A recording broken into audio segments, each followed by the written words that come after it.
there is no composition in these news that gives them credit.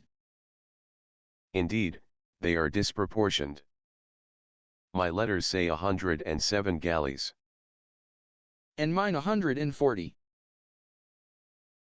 And mine 200. But though they jump not on a just account, as in these cases, where the aim reports, 'tis oft with difference, yet do they all confirm a Turkish fleet, and bearing up to Cyprus. Nay, it is possible enough to judgment. I do not so secure me in the error. But the main article I do approve. In fearful sense. What, ho! What, ho! What, ho! A messenger from the galleys. Now, what's the business? The Turkish preparation makes for Rhodes. So was I bid report here to the state. By Signor Angelo. How say you by this change? This cannot be. By no assay of reason. 'Tis a pageant. To keep us in false gaze. When we consider the importancy of Cyprus to the Turk. And let ourselves again but understand that, as it more concerns the Turk than Rhodes, so may he with more facile question bear it. For that it stands not in such warlike brace, but altogether lacks the abilities that Rhodes is dressed in. If we make thought of this, we must not think the Turk is so unskilful to leave that latest which concerns him first, neglecting an attempt of ease and gain, to wake and wage a danger profitless. Nay, in all confidence, he's not for Rhodes. Here is more news.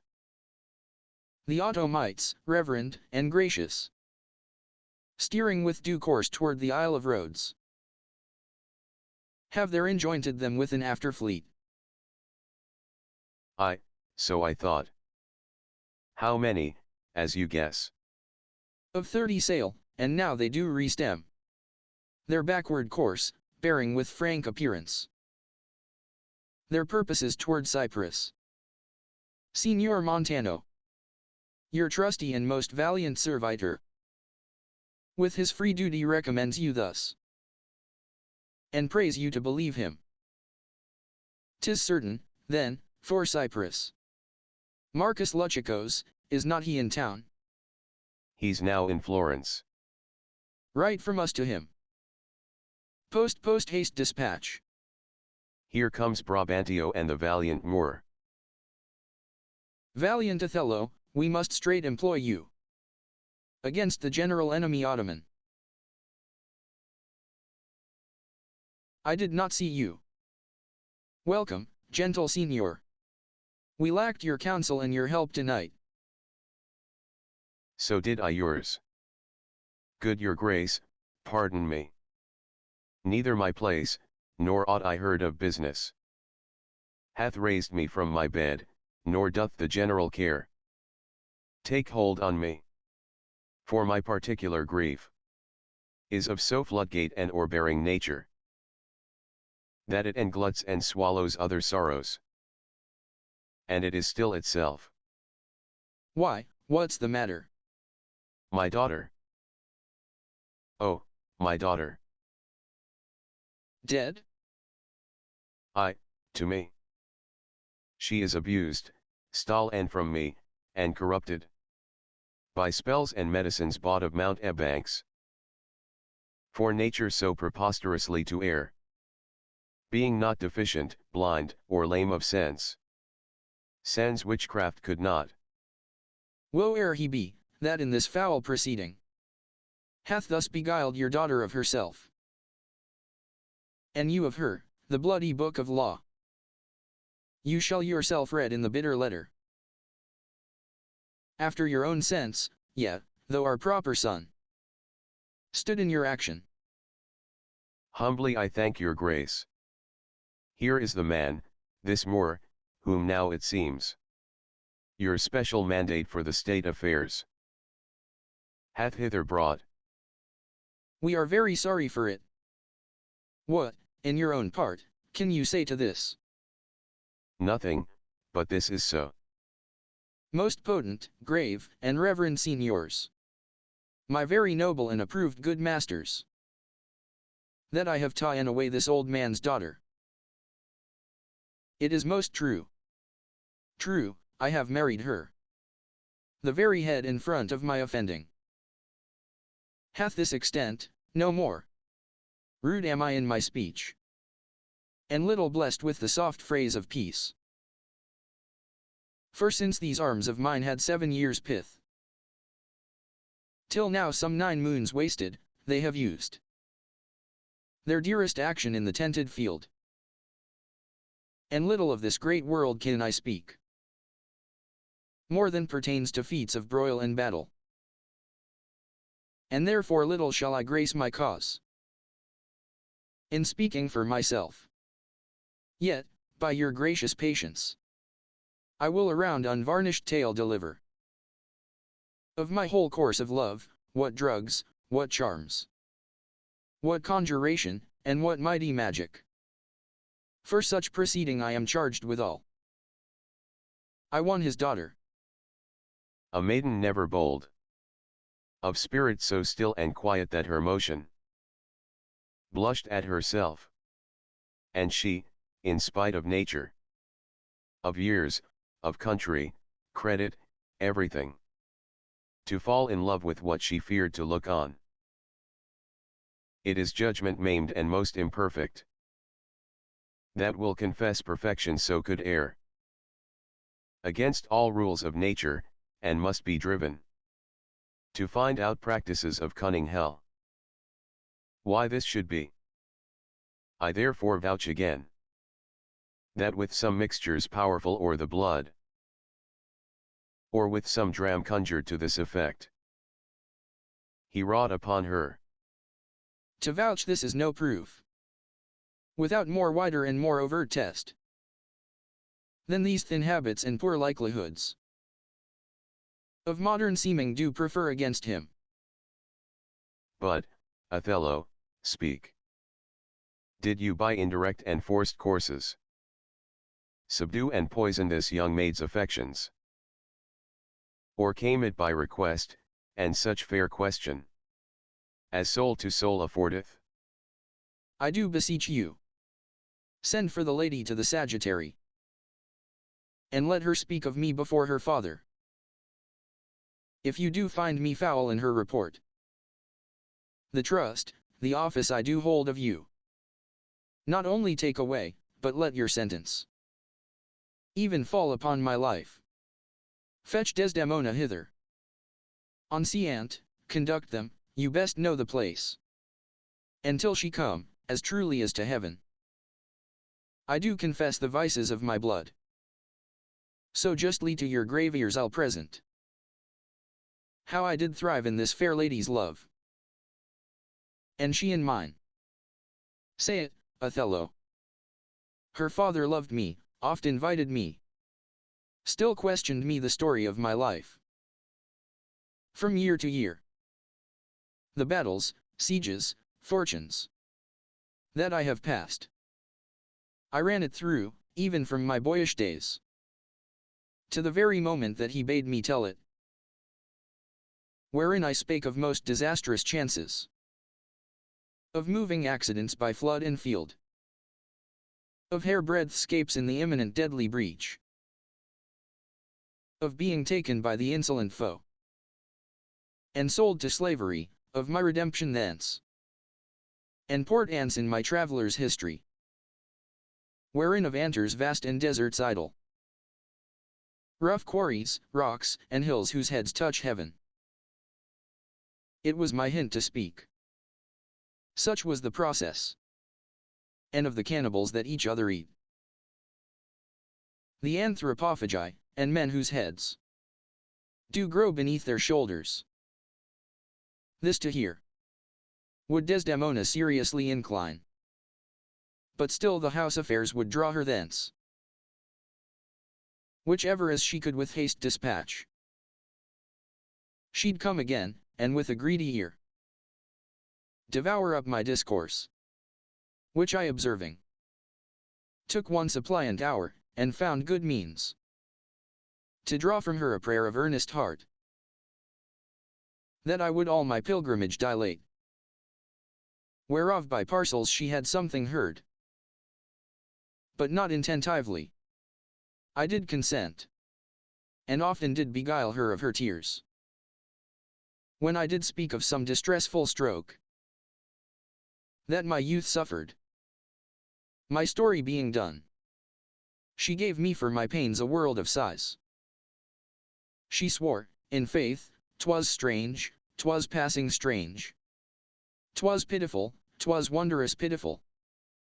She wished she had not heard it, yet she wished that heaven had made her such a man. She thanked me, and bade me, if I had a friend that loved her, I should but teach him how to tell my story, and that would woo her. Upon this hint I spake. She loved me for the dangers I had passed, and I loved her that she did pity them. This only is the witchcraft I have used. Here comes the lady. Let her witness it. I think this tale would win my daughter too. Good Brabantio, take up this mangled matter at the best. Men do their broken weapons rather use than their bare hands. I pray you hear her speak. If she confess that she was half the wooer, destruction on my head, if my bad blame, light on the man. Come hither, gentle mistress. Do you perceive in all this noble company where most you owe obedience? My noble father, I do perceive here a divided duty. To you I am bound for life and education. My life and education both do learn me how to respect you. You are the lord of duty. I am hitherto your daughter, but here's my husband. And so much duty as my mother showed to you, preferring you before her father, so much I challenge that I may profess. Do to the more, my lord. God be with you. I have done. Please it your grace, on to the state affairs. I had rather to adopt a child than get it. Come hither, Moor. I here do give thee that with all my heart, which, but thou hast already, with all my heart, I would keep from thee. For your sake, jewel, I am glad at soul I have no other child. For thy escape would teach me tyranny, to hang clogs on them. I have done, my lord. Let me speak like yourself, and lay a sentence, which as a grace or step may help these lovers into your favor. When remedies are past, the griefs are ended, by seeing the worst, which late on hopes depended.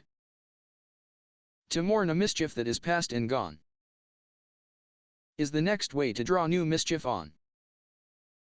What cannot be preserved when fortune takes patience her injury a mockery makes. The robbed that smiles steals something from the thief. He robs himself that spends a bootless grief. So let the Turk of Cyprus us beguile. We lose it not so long as we can smile. He bears the sentence well, that nothing bears but the free comfort which from thence he hears. But he bears both the sentence and the sorrow, that, to pay grief, must of poor patience borrow these sentences to sugar or to gall. Being strong on both sides, are equivocal. But words are words. I never yet did hear that the bruised heart was pierced through the ear. I humbly beseech you, proceed to the affairs of state. The Turk with the most mighty preparation makes for Cyprus. Othello, the fortitude of the place is best known to you. And though we have there a substitute of most allowed sufficiency, Yet opinion, a sovereign mistress of effects, throws a more safer voice on you, you must therefore be content to slubber the gloss of your new fortunes. With this more stubborn and boisterous expedition, the tyrant custom, most grave senators, hath made the flinty and steel couch of war. My thrice-driven bed of down, I do agonize.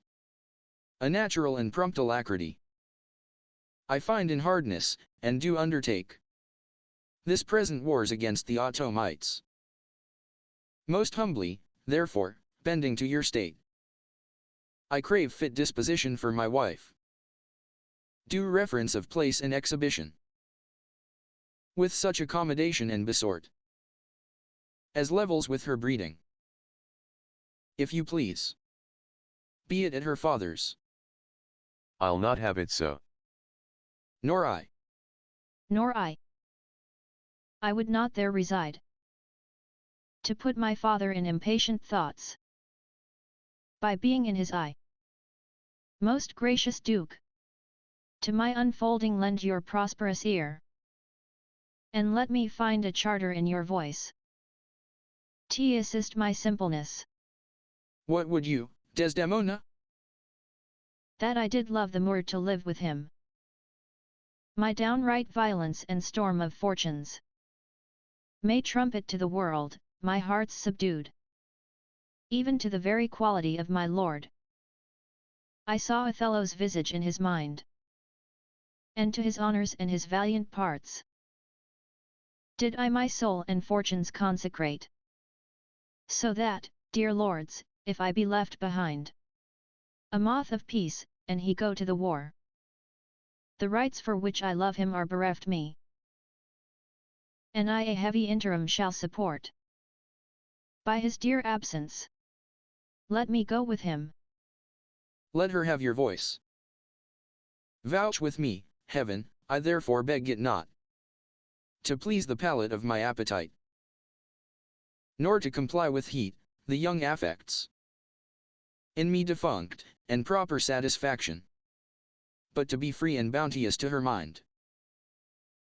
And heaven defend your good souls that you think I will your serious and great business scant. For she is with me. No, when light-winged toys of feathered Cupid seal with wanton dullness my speculative and officed instruments, that my disports corrupt and taint my business. Let housewives make a skillet of my helm, and all indign and base adversities make head against my estimation. Be it as you shall privately determine, either for her stay or going. The affair cries haste, and speed must answer it. You must away tonight. With all my heart. At 9 in the morning here we'll meet again. Othello, leave some officer behind, and he shall our commission bring to you, with such things else of quality and respect as doth import you. So please your grace, my anciant. A man he is of honesty and trust. To his conveyance I assign my wife, with what else needful your good grace shall think to be sent after me. Let it be so. Good night to everyone. And, noble Signor, if virtue no delighted beauty lack, your son-in-law is far more fair than black. Adieu, brave Moor, use Desdemona well. Look to her, Moor, if thou hast eyes to see. She has deceived her father, and may thee. My life upon her faith. Honest Iago, my Desdemona must I leave to thee. I prithee, let thy wife attend on her, and bring them after in the best advantage. Come, Desdemona, I have but an hour of love, of worldly matters, and direction to spend with thee. We must obey the time. Iago. What sayest thou, noble heart? What will I do, thinkest thou? Why, go to bed and sleep. I will incontinently drown myself. If thou dost, I shall never love thee after. Why, thou silly gentleman? It is silliness to live, when to live is torment. And then have we a prescription to die when death is our physician. O villainous! I have looked upon the world for 4 times 7 years. And since I could distinguish betwixt a benefit and an injury, I never found man that knew how to love himself. Ere I would say I would drown myself for the love of a guinea hen, I would change my humanity with a baboon. What should I do? I confess it is my shame to be so fond, but it is not in my virtue to amend it. Virtue? A fig! 'Tis in ourselves that we are thus, or thus. Our bodies are gardens, to the which our wills are gardeners. So that if we will plant nettles or sow lettuce, set hyssop and weed up thyme, supply it with one gender of herbs or distract it with many, either to have it sterile with idleness or manured with industry. Why, the power and corrigible authority of this lies in our wills. If the balance of our lives had not one scale of reason to poise another of sensuality, the blood and baseness of our natures would conduct us to most preposterous conclusions.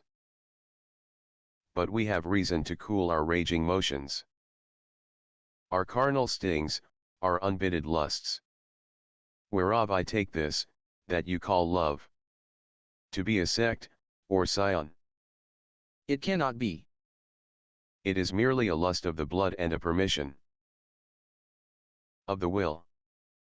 Come, be a man. Drown thyself. Drown cats and blind puppies. I have professed me thy friend, and I confess me knit to thy deserving with cables of perdurable toughness. I could never better stead thee than now. Put money in thy purse. Follow thou the wars. Defeat thy favor with an usurped beard. I say, put money in thy purse. It cannot be that Desdemona should long continue her love to the Moor. Put money in thy purse. Nor he his to her. It was a violent commencement. And thou shalt see an answerable sequestration. Put but money in thy purse. These Moors are changeable in their wills. Fill thy purse with money. The food that to him now is as luscious as locusts shall be to him shortly as acerb as the Colaquintida. She must change for youth. When she is sated with his body, she will find the error of her choice. She must have change. She must. Therefore put money in thy purse. If thou wilt needs damn thyself, do it a more delicate way than drowning. Make all the money thou canst.